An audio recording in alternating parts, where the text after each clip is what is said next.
छोटी नदियों का संगम होकर एक बड़ी नदी कोटेश्वर नदी बनती है।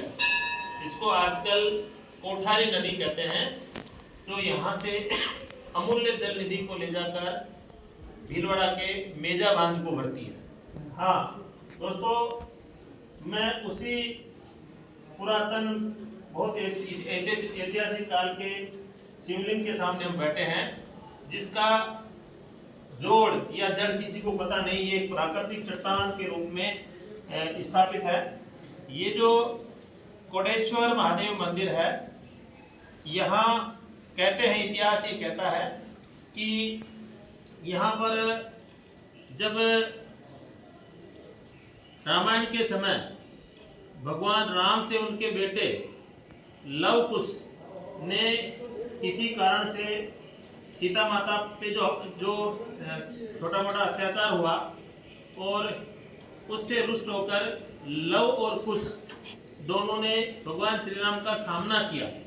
तो ऐसे कहते हैं कि उन दोनों बेटों के अपने पिताजी का सामना करने की वजह से उन पे कुछ श्राप लगा, तो उनके दोनों के हाथ में कोढ़ हो गए थे।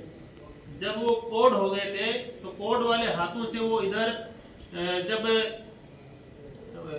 आज का जो नेपाल उस तरफ मूवमेंट कर रहे थे, यहाँ से हिंदुस्तान की धरती से नेपाल की तरफ जो मूवमेंट कर रहे थे, जा रहे थे, तो ये वो स्थान है जहाँ तीन छोटे छोटे वाड़े आकर मिलते हैं। ये त्रिवेणी संगम है और यहीं से कोटारी नदी आगे चलती है। तो यहाँ इन्होंने इस नदी में कुछ ऐसे मिट्टी को हटाया होगा, रेती को, और कुछ पानी निकला, और पानी से जैसे हाथ प्रक्षालन किया, हाथ धोए, तो उनके जो कोढ़ थे वो मिट गए थे, यानी वो स्वस्थ हो गए थे हाथ। तो उन्होंने सोचा कि ये जगह तो कोई चमत्कारिक जगह है। इसलिए फिर इन्होंने क्या किया कि यहाँ पर ये 5 छोटे छोटे मंदिर बने, जिसमें वीर हनुमान जी का मंदिर है, एक छोटा शिव दरबार है, माता जी का मंदिर है, भोलेनाथ का मंदिर है। ऐसे 5 छोटे छोटे देव स्थान उन्होंने स्थापित किए। और ऐसा इसके बाद इन्होंने, ऐसा बताया जाता है इतिहास में कि पुरातन लोगों द्वारा, पुराने लोगों द्वारा, कि नीचे 4 बावड़ियां बनाएगी, 4 बावड़ियां बनाएगी, जहां ऐसा कहते हैं कि किसी के भी चर्म रोग होता है, किसी के बस की प्रॉब्लम होती है, तो इसमें प्रसालन से या हाथ धोने से या नहाने से वो कोढ़ है दूर हो जाता है। इसलिए पहले इसको कोटेश्वर महादेव मंदिर के नाम से जाना जाता था। आजकल इसको कोटेश्वर महादेव के नाम से बोलते हैं। एक तरह से अपभ्रंश हो गया इसका।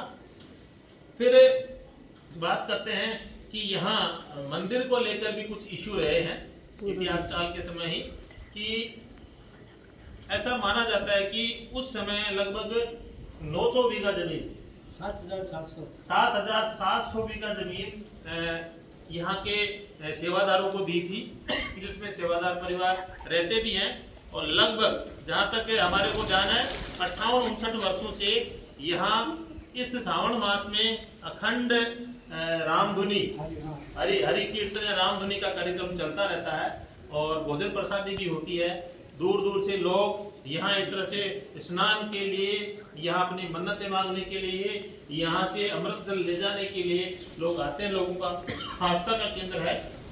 मैं भी यहाँ पास ही, कोटा नदी के पास ही घोकलखेड़ा गांव में एक गवर्नमेंट स्कूल में पढ़ाता हूँ। और ऐसा कि मंदिर ये उस लव कुश के टाइम के पहले से भी है। ऐसा कहते हैं कि लव जो था उसकी संतानें सेवादार, और उसकी संतानें क्या पंडित जी, उसकी संतानें कहीं चलेगी। तो इनकी इस मंदिर का बहुत अच्छा सुंदर इतिहास है। हालांकि छोटे मोटे अपने स्वार्थ के लिए इशू आते रहते हैं, लेकिन नाथों में सबसे बड़ा नाथ भोलेनाथ है। और जिस हिसाब से यहाँ पॉजिटिव एनर्जी है, अलग अलग समाज की धर्मशालाएं भी बनी हुई हैं। और अभी रेलवे का ये पहले बहुत पहले से रेलवे की लाइन थी, उसका अब वर्तमान सांसद महोदय जो है वो कॉरिडोर के रूप में विकसित कर रही है। पुलिया पे ये रेलवे की लाइन चलेगी और आगे गौरम घाट तक जाती है। बड़ा ही प्राकृतिक सौंदर्य यहाँ का है। तो आप भी भोलेनाथ की सेवा आए, यहाँ जो भी अभिषेक वगैरह सारी व्यवस्थाएं पंडित जी की तरफ से हैं, और आप भी सावन के इस माह में भोलेनाथ की सेवा का फायदा उठा सकते हैं। नमस्कार।